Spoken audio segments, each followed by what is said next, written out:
Salut la communauté de coups critiques, encore une fois, oui, c'est moi, Pépé, qui vient vous présenter un autre de ces trésors cachés. J'ai l'impression qu'à chaque début de vidéo, c'est toujours genre l'espèce de jeu, quel chapeau va porter Pépé. Et bien aujourd'hui, j'ai ma tuque jaune pour fêter le début de 2021. Je suis comme vraiment content de pouvoir vous présenter aujourd'hui un tout petit jeu, un de mes trésors cachés, quelque chose de très minimaliste, de très petit, de très, on va dire, artistiquement, avec un très beau design, super accrocheur. Je parle ici de 17th Century Minimalist. Dans le fond, c'est un jeu qui est inspiré par d'autres jeux, on va dire, très minimaliste et indépendant du old school et du monde des zines. Je parle par exemple justement Troika que vous avez peut-être déjà vu dans mon autre vidéo de Trésors cachés, mais également aussi des jeux comme Lamentation of the Flame Princess, qui est un jeu, je pense, un peu plus connu aussi, mais qui a beaucoup de caractéristiques en lien avec le vieux style. Mothership, qu'on a aussi déjà parlé sur la chaîne. Troika, je l'ai nommé. Black Hack, que j'ai pas parlé encore sur la chaîne, que je vais peut-être en parler un jour.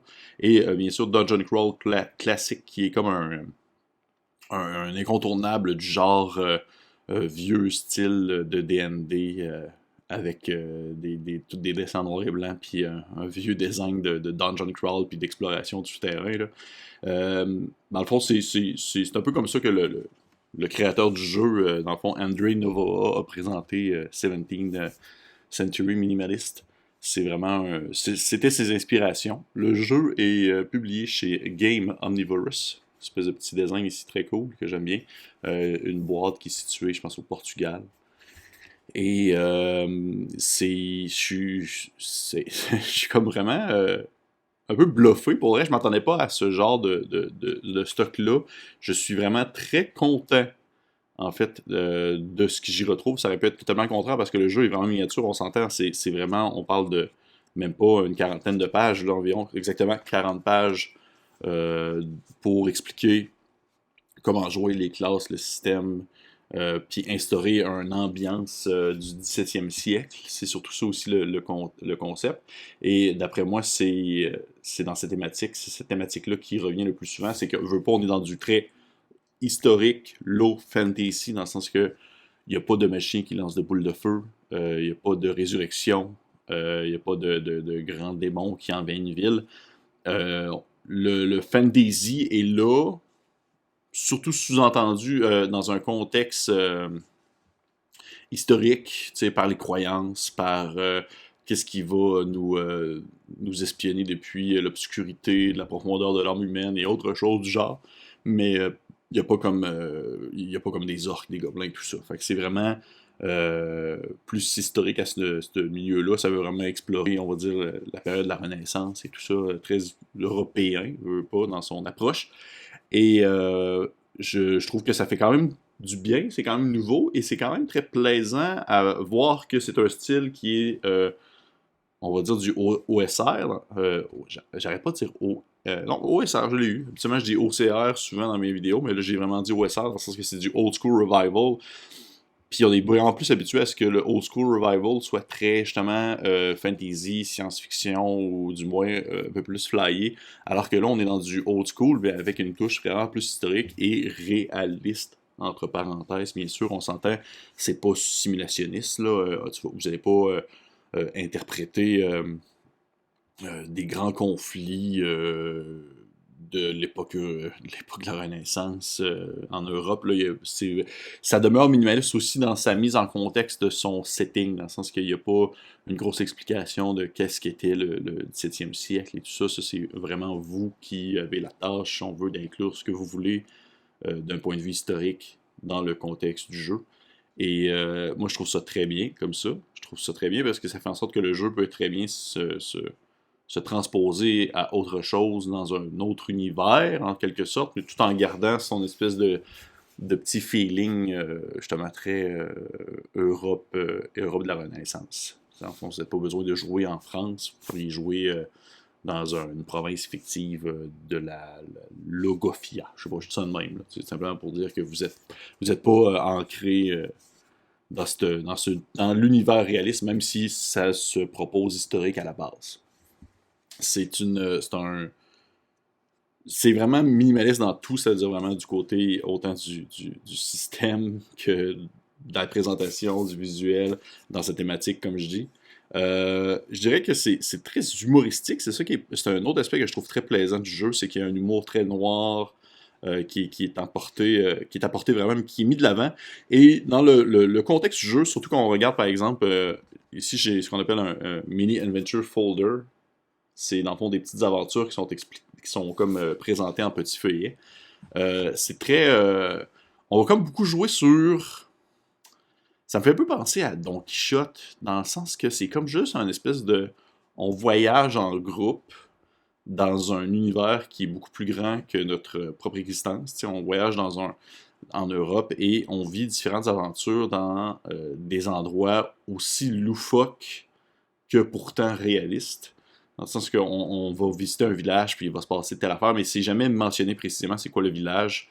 C'est soit au DM ou soit c'est pas important à mettre de l'avant vraiment comme explication. Fait que c'est sûr que je pense qu'il y a quelqu'un qui s'attendrait à avoir un jeu qui va mettre de l'avant vraiment une mécanique, puis un fonctionnement de groupe et tout ça qui est tourné vers une période historique avec genre vraiment un ancrage là-dedans. Je pense que vous êtes peut-être un peu déçu, c'est pas vraiment ça. Par contre, tu sais, oui, il y a des thématiques qui reviennent, qui sont importantes disons, à la période, que ce soit les armes à feu, la peste noire, disons, la cour, des choses comme ça. Tu sais, c'est très. Veut pas, il y a des incontournables qui reviennent, je vais dire ça comme ça. Et concernant le système du jeu, eh bien, encore une fois, on respecte le titre, dans le sens que c'est très minimaliste. Vos personnages sont définis par des caractéristiques dans le très classique old school revival, que ce soit du charisme, de la force, de la dextérité, l'intelligence. Il y a de la chance aussi qui peut venir influencer, si on veut, vos jets. Et vous pouvez monter de niveau, mais vos points de vie demeurent statiques, ce qui fait en sorte que le combat est vraiment très dangereux. Pour vrai, c'est un des jeux, je pense, les plus dangereux, mortels que j'ai lus ces derniers temps, surtout dans un contexte où est-ce que l'initiative fonctionne à la même manière que j'avais expliqué dans mon vidéo de Troika, d'où on voit l'inspiration, c'est que ça fonctionne un peu aléatoirement, vous n'êtes pas nécessairement... c'est très décidé au hasard comment est-ce que l'initiative se déroule, et c'est possible que l'initiative se termine et que vous n'ayez pas eu le temps de jouer du tout. Fait que pour vrai, à ce moment-là, si vous incarnez peu importe quel personnage, puis que vous mangez un coup de mousquet en plein visage, je pense que votre personnage va mourir, mais la mécanique est tellement simple et le système de jeu est tellement simple que c'est très rapide de mettre en place un autre personnage aussi rapido presto. Il y a 5 classes de disponibles. L'auteur du jeu mentionne au début que vous pouvez faire un peu ce que vous voulez avec ce jeu-là, dans le sens que vous pouvez le modifier, le modeler, instaurer des nouvelles choses, enlever des classes, créer des nouvelles classes. C'est tellement simple, c'est tellement minimaliste dans son approche, sans que vous pouvez construire vous-même ce que vous voulez à peu près à partir de cette boîte à outils-là. J'arrête pas de dire que c'est minimaliste, sauf que c'est pas pour autant facile ou simple, dans le sens que je trouve que c'est élégant d'ailleurs et c'est apporté. Dans le sens que ça apporte bien ça rend bien compte de ce que ça veut proposer. OK? On n'est pas dans un jeu. Je trouve que le terme minimaliste est aucunement péjoratif dans ce contexte-là, où est-ce que vous n'avez pas nécessairement besoin de plus que ça pour pouvoir mettre de l'avant des aventures qui vont être complètes et complexes. Mécaniquement aussi, c'est de la même manière qu'avec un D20 que vous devez lancer le plus bas possible pour pouvoir réussir une action en dessous d'un seuil. Il n'y a pas de magie, bien sûr. Pour rester dans la mécanique, il n'y a pas de magie. C'est pas. Il y a des habiletés qui vont être mis de l'avant, qui vont laisser sous-entendre une certaine magie, mais c'est pas explicitement de la magie. Côté visuel, je dirais que moi, pour ma part, j'aime vraiment énormément le visuel de ça. C'est vraiment de toute beauté. l'intérieur est comme tout le temps de l'espèce de même couleur rouge et jaunâtre un peu. Puis les dessins sont super beaux, tout en étant très artistiquement différents. Très artistiquement différents de ce qu'on a habituellement. Là, je voulais juste vous montrer par exemple, ça c'est un des petits livrets qui vient avec l'espèce de petit paquet de scénarios. Puis ça, vous voyez, c'est un scénario. C'est le Wild Witch Chase. Et il y a un contexte. Ça se passe à Dudeburg. Et on rouvre, dans le fond, le petit livret. Et tout rentre là-dedans. Absolument toutes les informations que vous avez besoin de savoir rentrent dans ce petit livret-là. Pour ce scénario-là. C'est dans un contexte OSR, dans le sens qu'il y a vraiment beaucoup de, surtout dans les scénarios, il y a vraiment beaucoup de trucs au hasard qui sont lancés pour savoir qu'est-ce qui se passe, qui fait en sorte que vous pouvez compléter un scénario sans nécessairement avoir vu toutes les possibilités qu'il offre et qu'il y a une belle rejouabilité à ce niveau-là. Moi, j'ai vraiment hâte de faire une game de ce système-là parce que j'aime bien les settings historiques, mais il y a beaucoup de jeux historiques, je dirais, qui sont sortis dans les dernières années, que je trouve que le système est trop gros, trop développé. J'ai pas besoin de ça pour mettre de l'avant, dans le fond, un contexte historique, le fun. Et je dirais que j'aime beaucoup le système très simple de jeu-là. Je le trouve efficace. Ça instaure, dans le fond, quand même un style, un type de jeu, du low fantasy historique. C'est un bel objet de collection. C'est très rapide à mettre en place. Très belle écriture. Très belle écriture aussi. C'est très drôle à lire, c'est très plaisant, c'est très léger. D'un côté, je dirais que tu sais, vous ne pourrez pas faire, je pense, une grosse campagne de plusieurs années avec ce livre-là. C'est vraiment je pense qu'il y a des éléments que vous allez pouvoir aller chercher de ce livre-là puis de les mettre dans d'autres campagnes de type OSR, là. Dans le sens qu'il y a du old school qui vont pouvoir instaurer, dans le fond, des règles ou des trucs, ou même des scénarios. Les scénarios pourraient facilement transposer d'un genre à l'autre, d'une gamme à l'autre, je veux dire. Mais je pense pas que si vous vous limitez à ces volumes-là, je pense pas que vous allez faire 3 ans d'une campagne monstrueuse avec des moments qui n'en reviendront pas et qui vont aller dans le très épique. C'est sûr que vous pouvez pas. Attendez-vous pas à fascier du high fantasy ou autre avec ça, là, c'est vraiment pas ça le but. Je pense qu'il y a quelqu'un qui voudrait une game très avec des elfes et tout, c'est définitivement pas pour vous.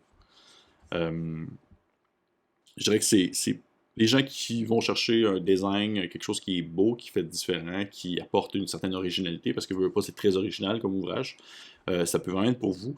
Présentement, je crois que sur le site de Game Omnivorous, le livre est discontinué. Par contre, il en reste sur Exalted Funerals, qui est une boîte de dispatch d'ouvrages américains que vous pouvez avoir accès. Sinon, si admettons que vous êtes en Europe et vous écoutez dans le fond ma critique, vous pouvez télécharger sur DriveThruRPG. Là aussi. Donc, encore une fois, merci beaucoup d'avoir écouté cette vidéo-là. J'espère que vous avez apprécié ce petit trésor caché. Comme je le dis, disponible sur DriveThruRPG. Malheureusement, discontinué sur la page, dans le fond, le site internet de l'auteur, mais très trouvable en PDF. Et je vous conseille fortement. Pour de vrai, c'est un petit PDF, c'est un 40 pages, ça se lit très bien, ça se lit très vite. Et il y a des belles aventures qui peuvent se faire avec ça. Le prix est très convenable pour la version PDF.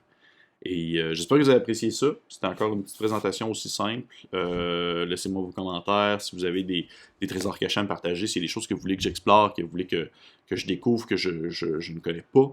J'en ai plein d'autres qui viennent d'arriver, que je vais pouvoir vous présenter prochainement. Vous envoyez un en arrière, là, je suis en train de pointer avec mon doigt, Mouse Reader, qui met de l'avant dans le fond des aventures de petites souris. D'ici là, je vous encourage à liker le Facebook, vous abonner à notre page YouTube, à notre Instagram, à notre Twitter, laissez-nous un commentaire, partagez si vous avez aimé ça, et on se dit à une prochaine fois.